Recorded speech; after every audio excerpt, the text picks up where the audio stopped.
Hi, everybody, and welcome to another edition of Health Matters. I think this is the 203rd edition of Health Matters. I'm your host this week, Dr. Michael Hirsh.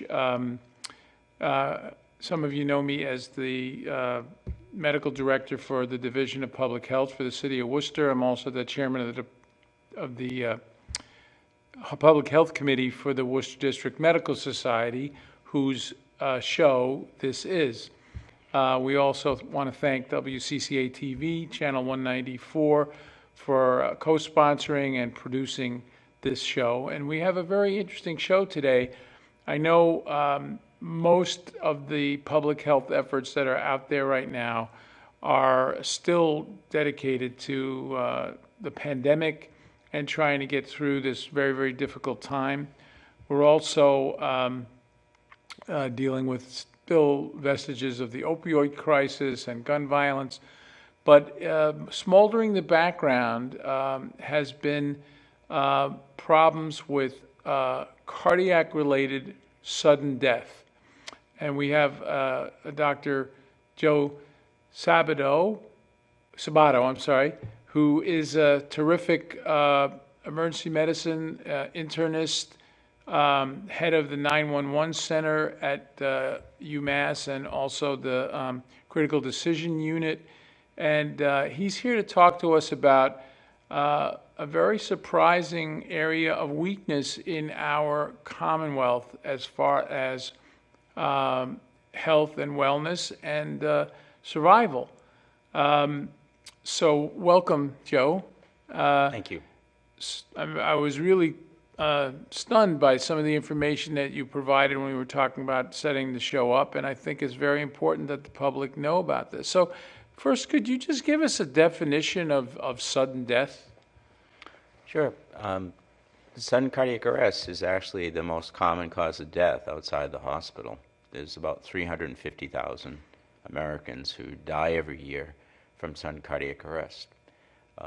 And most of the time it's due to a cardiac arrhythmia, which most often triggered by coronary artery disease of some fashion. And the remainder are due to genetic or other types of mechanical issues that cause it with things. But the most common cause is coronary artery disease. And this is something that probably lay people at home have if not witnessed, they've seen it on TV shows or they've seen news stories about miraculous saves of people that have suddenly collapsed and somebody knew how to administer cardiopulmonary resuscitation. CPR is the abbreviation we use. Or even to go a step further, if there was a defibrillator nearby, to be able to administer a shock to the system, to the cardiac system that will get the heart going again.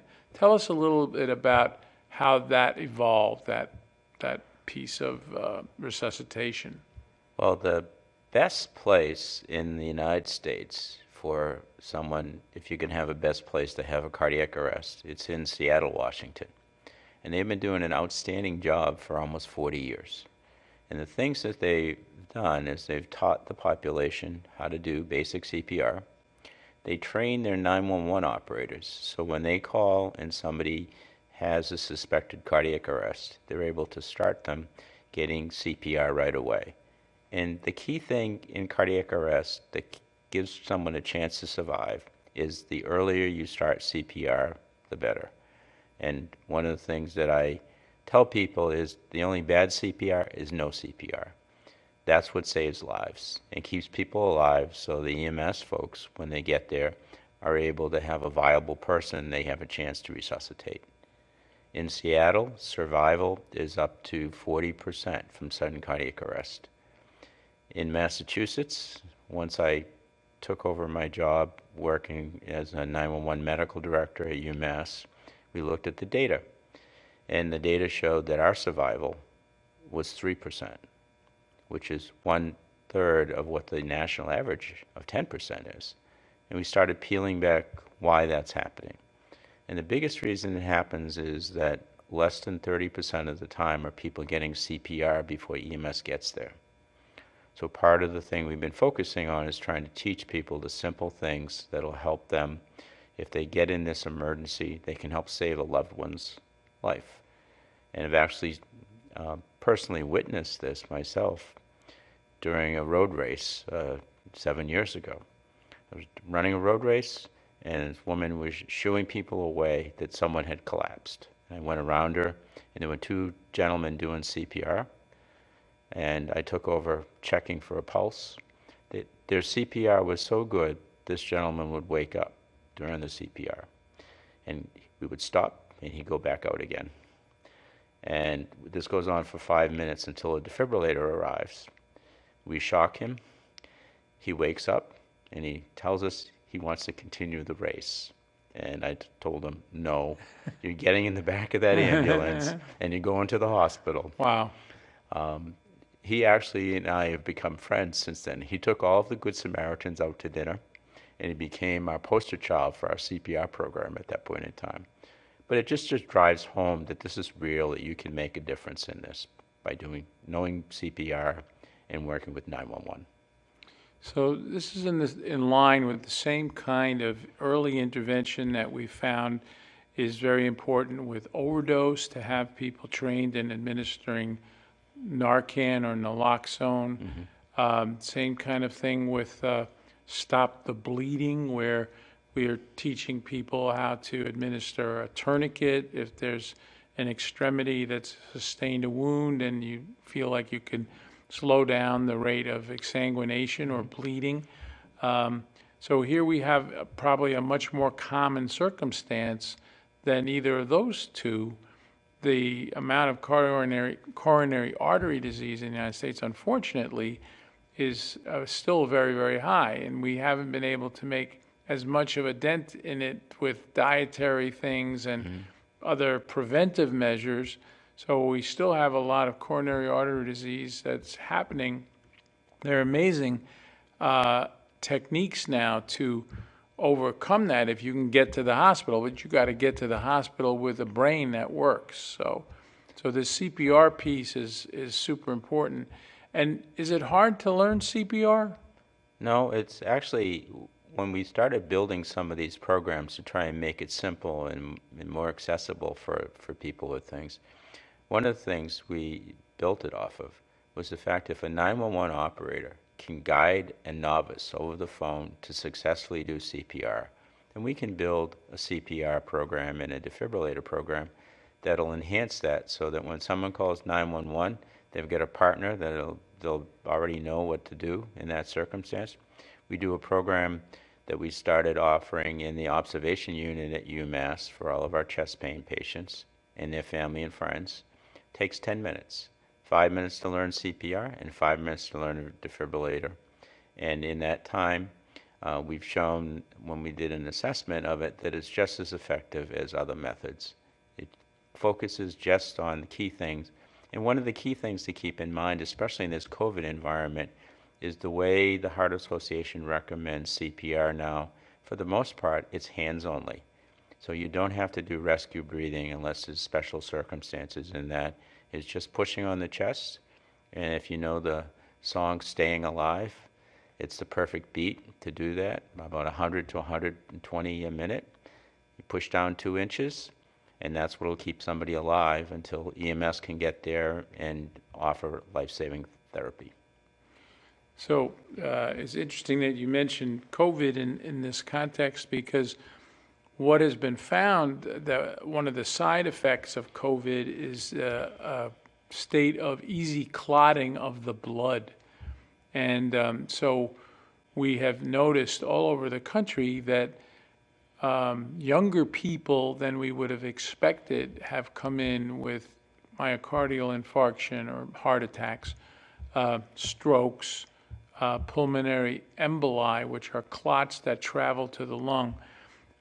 So it probably is even more important now to be able to administer CPR when we know that there are a lot more people that are probably at risk for these kind of blood clot problems that will lead to blockage of the coronary arteries. And that's true. And the other thing is more people are delaying going to the hospital with their symptoms. So there are more people who are having chest pain and waiting at home and having their heart attack. And heart attacks are the most common cause of the arrhythmias that lead to the heart stopping in that circumstance with that. So yes, that is becoming more of a challenge too, because people are delaying in the treatments and interventions, and that's what leads to more problems with that. So, Joe, we are very proud in Worcester that, right in our logo of the city, we have a heart, because we're the heart of the Commonwealth. And it would make a lot of sense to have us take the lead on trying to drag Massachusetts up into the ranks of the, high-performing states like Seattle, like you mentioned. If you had unlimited resources and the ability to enact any suggestions that you would put forth, what would be entailed here? What would we be trying to do? At what level would we start this training, and how broadly would you want to apply it? As far as the training goes, and it's interesting historically, there's one of our colleagues, Rob Goldberg, an epidemiologist at UMass, who 40 years ago started proposing that we teach the high-risk population CPR. And we as the medical community haven't done that. And that's one of the things that we can do, because it's easy to identify who's at high risk. It starts out with people over the age of 50, and then anybody who has any history of coronary artery disease or vascular disease. And then or if they have a family history of sudden death. That population should be learning CPR for themselves as well as their family and friends. So we call the program that we started prescription CPR, where we're advocating that high-risk population learn the brief CPR program that we have integrated with the 911 system to make it work. And the other piece is, because of the way, unfortunately, Massachusetts 911 communication system is set up, there's a delay in the 911 telecommunicators being able to give CPR instructions. And what we're working on, and this was led by a number of Worcester legislators and the Heart Association, called the Sudden Cardiac Arrest Act. And the idea of that is to put Massachusetts on the same footing with the best practice states. And so the key to that is the 911 telecommunicator being able to give CPR instructions within 1 to 2 minutes of the initiation of the call. That will double or triple our survival in this area. And between teaching bystander CPR and giving the 911 telecommunicators the tools to act quickly and help people along with that, we will save 500 Massachusetts residents every year. And we talked about this before. I mean, people talk about low-hanging fruit. I mean, this seems to be fairly straightforward and not that expensive. We're talking about some very simple techniques. Obviously, the defibrillator is a more complicated thing to have it around, but these other CPR techniques are things that everybody has. If you have a hand, you can do it. That's right. It's very simple and straightforward now. I think one of the challenges has been that over the years we were trying to be making it inadvertently more complicated to do CPR and do rescue breathing, what have you, with things. And then in the last 10 years, we've discovered that the vast majority of cases don't need rescue breathing.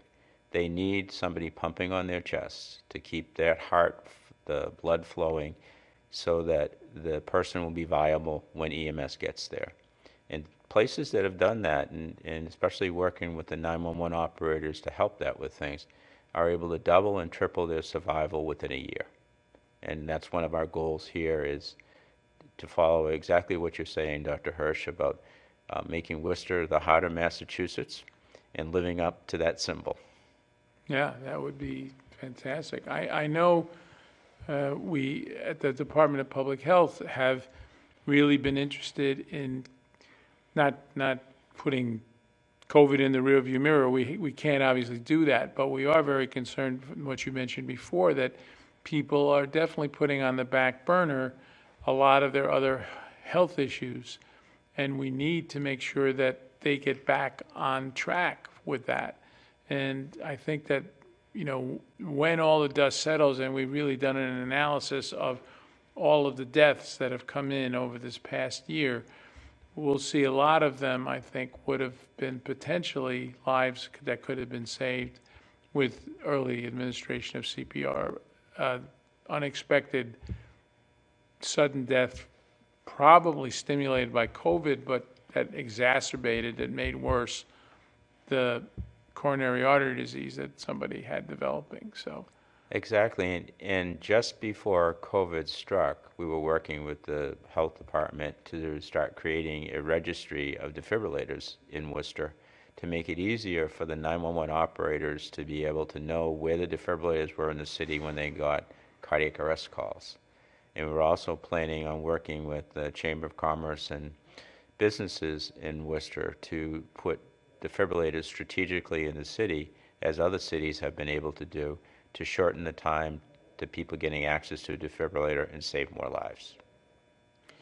Well, this is very interesting to me because as a medical student, and you and I graduated in 1979, you from UMass and me from up the road at Harvard, but we were both going through training by two different camps of cardiologists actually at that time. The coronary artery bypass operation had just, gone into full sway, and people were on that side of the fence about how to take care of coronary artery disease, or there were others that were really interested in giving excessive amounts or a large amount of nitroglycerin and nitrates to try to medically manage patients with this.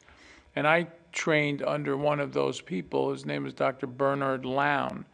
He became the brilliant professor at the T.F. Chan School of Public Health at Harvard, and he had to go there because his rival cardiologist, Dr. Eugene Braunwald, was, very much pro-surgery, whereas Dr. Lown was not.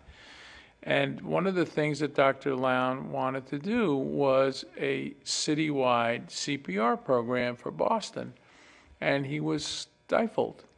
So where did he go to test his theory? He helped Seattle and Houston do a citywide program, like you referenced Seattle, but he also helped Fidel Castro do a countrywide CPR program. And they have one of the lowest rates of a sudden death because all of their students, middle grade and up, middle school and up, get CPR training. So I think there's a lot of data out there that a community-wide effort like you're suggesting, and I know the medical students would eat it up because and I know you have several already in your camp, because this is something easy to teach quickly, and there's enough encounters where every one could be a teaching moment for this. Absolutely, and I think one of the things we're trying to initiate with the medical students at the UMass campus is by putting the prescription CPR program, making it available to all of our cardiac patients on the campus. And so the medical students are a big part of doing that. Interesting, talking about medical school, my mentor into emergency medicine was Dick Agababian. And Dick started a program while I was a second-year medical student where he offered during the summer that all of us could take an EMT program, and that was the first year the EMT program came out in the United States. Wow. So I was an EMT through the work of Dick Agababian back then, and I got mentored into emergency medicine, and because of Dick. And Dick, so Dick was somebody who helped foster a lot of this outside the hospital medicine projects with things. I think there are a lot of people who graduate with me and what have you with things, and that is sort of put us in that mindset that we could make a difference in the community. Yeah, for the people in the audience, Dick Agababian, Dr.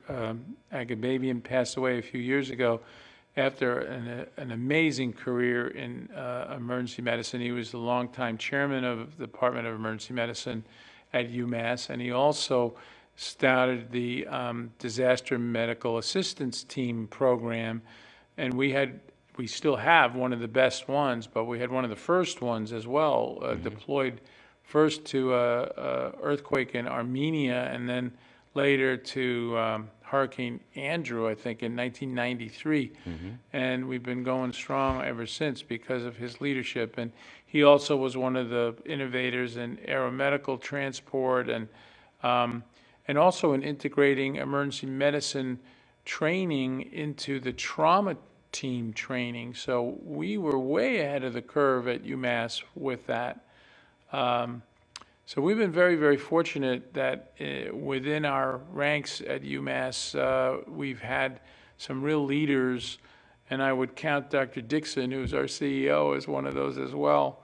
So this seems like something that's very, very straightforward, achievable, and I know I can't speak for the city manager, but I think once he hears more about this program, I think he would love to see us, be a heart-healthy community.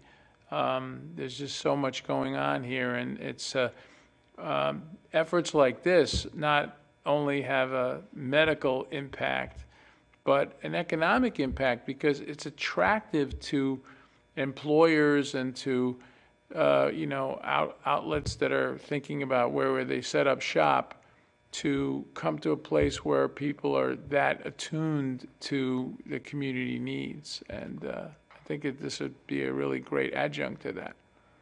I agree, and I think that's why we've had interest and had a couple of presentations to the Chamber of Commerce. They've been interested in participating in this. And I think the other thing too, and I think that one area that we haven't connected with, but I think it's really the future, how we support this sort of thing, is we should be working with the insurance companies, because it's actually data that shows that people who have a cardiac arrest, who get CPR, cost less money in the ICU. So it even saves money for the insurance companies. And so if the insurance companies partner with us, with the medical practices and that, it can make it and encourage that and really help get that in the community and support it with that. That's a great point. And this is kind of managing care by having this kind of resource around. So just in the kind of closing moments, I know COVID seems to be the be-all and end-all right now of emergency medicine and all of the different public health efforts that we're doing. We can't lose sight of the fact that everyone has a heart and everyone needs a healthy heart. And if they don't have a healthy heart, there's some things that can be done to give them another chance at having a healthier heart. How would they join your effort if people in the audience are inspired by hearing this? Well, one of the things we've been doing is trying to partner with the EMS and fire community so that they can become outlets in their community to teach this. So we're in the process of training a number of the fire and EMS agencies to be able to provide this in the community, and partnering with the medical practices so they can refer them there. And we're also working, because of COVID, the reality is it's going to take some time before people can actually get into groups and interact easily. That we're creating some virtual programs where we can use the teaching materials that we've created with things that people can guide themselves to learn how to do CPR and make the mannequins, the tools available to them so that they can learn themselves. That sounds fantastic. This is Dr. Joseph Sabato, and we're so fortunate to have him in the community at large. I think that if you are interested in this or you have a loved one with a cardiac illness, you should really think about learning CPR. And some of these virtual models that are out there now will hopefully be able to be done in this time when you're not being able to do much else. Instead of Netflix, maybe this is something you would tune into and really help your loved one and potentially save a life. So I want to thank you for being here tonight. This is a special time trying to get non-COVID messages out there, but I think that we're hopefully going to come through this understanding that there's a lot of people at risk for sudden death because of this kind of pandemic, and we have to be extra careful to protect them. So I want to say thank you to all our listeners. We at the Worcester District Medical Society will definitely be listening to Dr. Sabato's information and trying to see if through the Public Health Department or through the 25,000 members of the Mass Medical Society that we could potentially beat the drum to make the Commonwealth a much healthier place with better protection against sudden death. So I want to thank everybody for listening. Again, my name is Michael Hirsh.